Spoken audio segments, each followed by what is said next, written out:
Europe জয় করে Silva এখন Brazil মাতাচ্ছেন। গোপনে শিখছেন কোচিং, ভবিষ্যতে হবেন ব্রাজিলের কোচ। আজ তিনি 40 বছর বয়সে পদার্পণ করলেন। সিলভা এমন এক ফুটবল প্লেয়ার যার কোনো হেটার্স নেই। 90 মিনিটের ফুটবল মাঠে ডিফেন্ডিং করাটা যার কাছে সবচেয়ে কমপ্লিট একটা জব, যাকে দেখলে মনে হয় দিন দিন তরুণ হচ্ছেন। তিনি আর কেউ নন, তিনি হলেন ব্রাজিলিয়ান ওয়াল থিয়াগো সিলভা। তার পুরো নাম থিয়াগো এমিলিয়ানো দা সিলভা। ব্রাজিলের রিও দি জেনিরোতে 1984 সালের আজকের দিনে তিনি জন্মগ্রহণ করেন। 2008 সাল থেকে ব্রাজিলের রক্ষণভাগে অতন্ত্র প্রহরী দা ওয়াল খ্যাত 40 বছর বয়সী থিয়াগো সিলভা।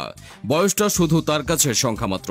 বয়সকে বুড়ো আঙুল দেখিয়ে এখনও সেরাদের সেরা হয়ে খেলে যাচ্ছেন।